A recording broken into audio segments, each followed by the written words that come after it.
What's up everyone, my name is Josh and today I'm going to teach you how to make a zombie head prop. So, let's get started. Here's a list of items that you'll need.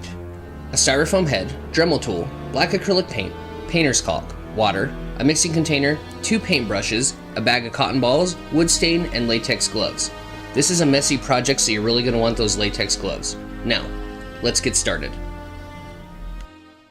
Set your Dremel tool to the highest settings possible. Now, it's time to start on the eyes. With the eyes, I usually go in a circular motion, and I only go in about 3/4 of an inch.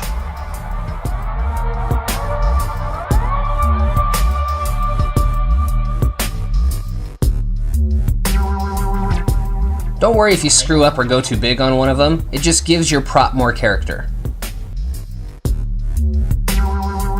Now that I'm done doing that, it's time to start on the nose. I usually only cut in about 1/4 of an inch.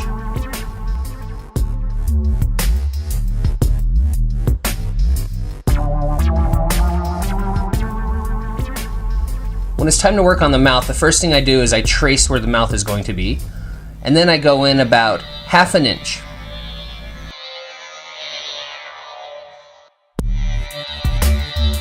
When you're working on the mouth, you want to be careful that you don't go too high and ruin the nose.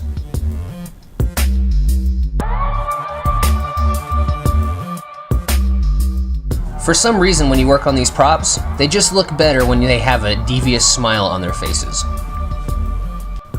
Now it's time to put in the ear holes. Pretty straightforward. All you're going to do is go about the height of the eyeball, and you're going to go to the side of the head, and you're going to put in a couple of holes, about 1/4 of an inch deep. Now it's time to start on the wounds. I always like to put one on the back of the head just because it looks cool. It gives your prop character.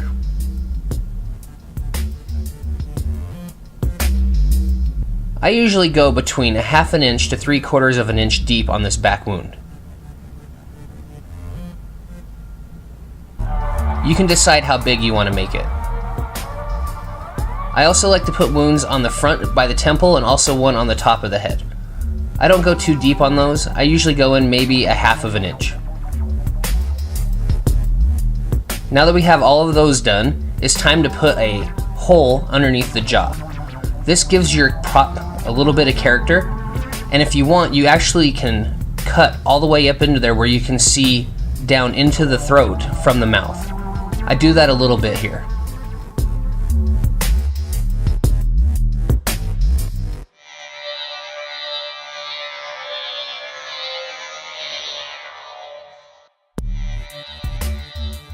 Now it's all done. We take it inside and put some paint on it. Now it's time to bust out your black acrylic paint. I went down to the store and picked this up for about $4. I also picked up this paintbrush. Now, this is very straightforward. All you want to do is paint all of the holes that you've made. Get a nice, good, thick coat in there because you don't want any of the styrofoam showing through. When you do the eyes, you also want to paint around the sockets.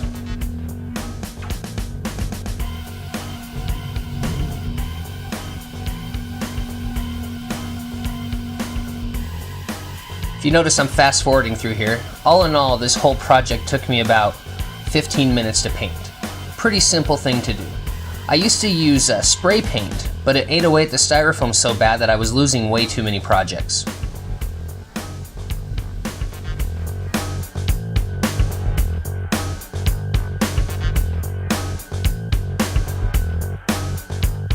Now that you're done painting, you want to set this thing somewhere and let it dry.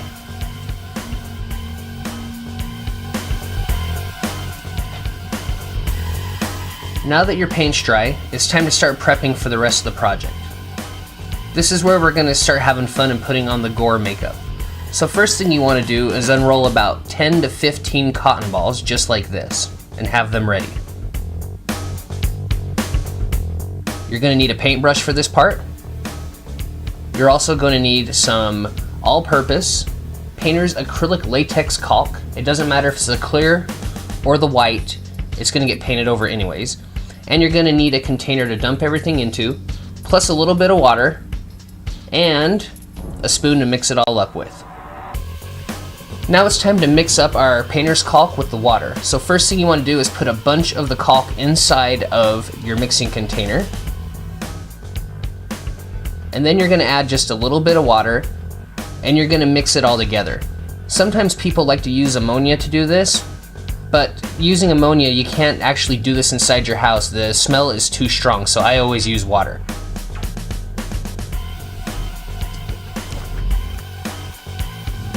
Now that you have a creamy mixture, it's time to apply the mixture to the skull. I usually put down a base coat, and then after that I will put cotton on top of that base coat, and then I will paint on top of that cotton with the caulk.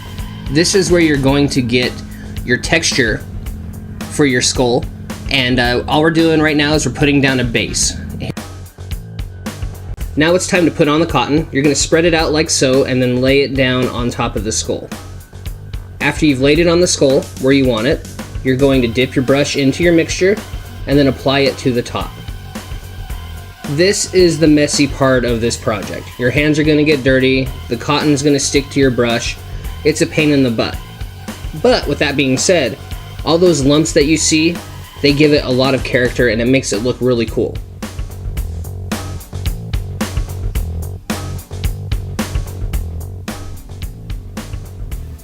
As you can see, I'm fast forwarding through this part, and I'm kind of just putting down the base coat, putting cotton balls on top of it, and then painting over them as fast as I can. This is about a 45-minute project, just this part alone.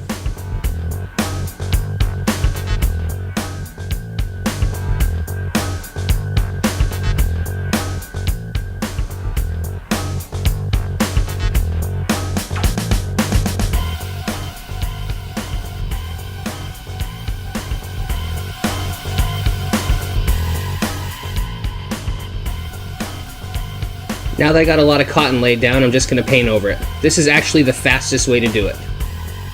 And there you go. Also, make sure you get some big lumps down there right where the jaw would be, right where the lips would be, because that gives it a lot of character. It makes it look like the skin's melting right off of it.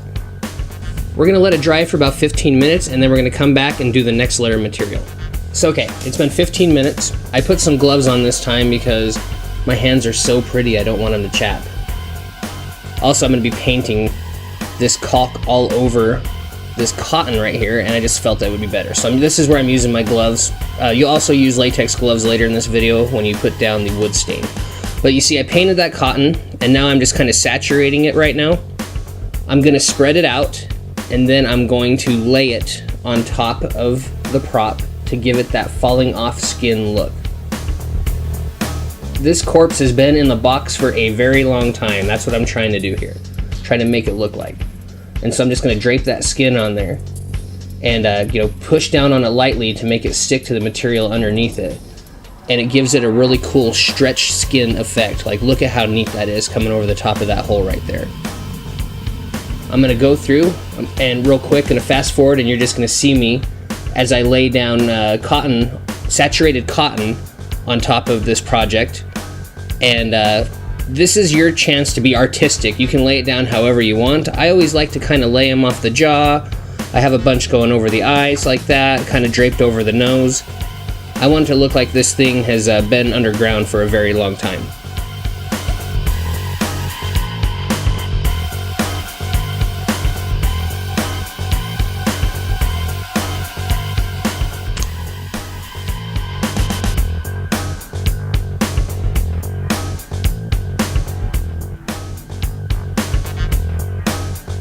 You always want to make sure you put some down there on the bottom jaw because it just gives it more character and makes it look a little more sinister. And now that we got all of our skin dangling off, we're going to let this thing dry overnight. So put it somewhere safe where the wind won't blow it over like mine did, and then come back to it.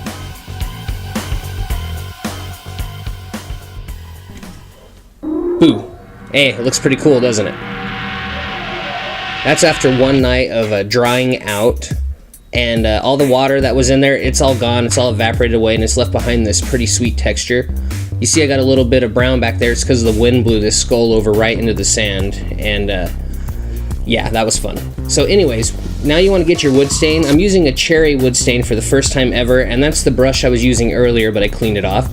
Also, you're going to want your latex gloves. And now it's just become a painting process. Now, a little disclosure here. I stirred this wood stain about 30 minutes earlier, And I didn't even think about stirring it again before we started. So when I started putting it on here, I was like, oh my god, dude. Like, I went with a cherry stain for the very first time in my life. What the hell was I thinking? Look at how awful this is.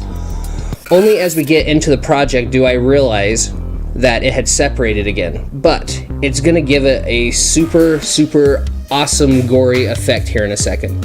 So I'm going to speed it up, and you're going to see me put down kind of this base here that's not very colorized, but you notice it's starting to pick up a little bit of darkness.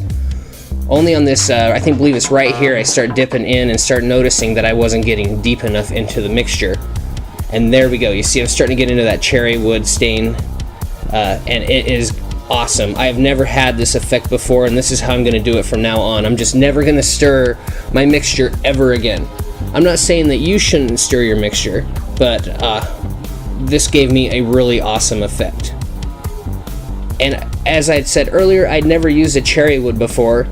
I usually went with a dark, to give that zombie skull like almost like a dipped in oil look, but this right here turned out to be the best zombie prop I have ever made. And so I would highly recommend using the cherry wood stain from now on, because look at the way that it's absorbing in there. Now what I would do is I would dip in deep like that, and then I would apply it to places to give it more of a saturated look. Like, so if you look under his eye there, you can see that it's much darker than it is everywhere else on the prop, and it just kind of makes it stand out more, makes it look like a bloody mess, which is what you're going for.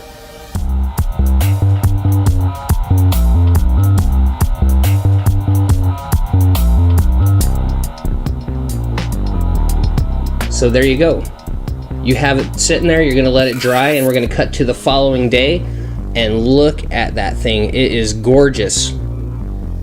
I just wanna give it a big old kiss. So you can see where I had the darker stain in there, kinda gave it a little bit more depth on top where the wounds were. I did a little bit darker around where the wound was at, and that made it look like it was a little bit more gory, like the blood had poured out of there.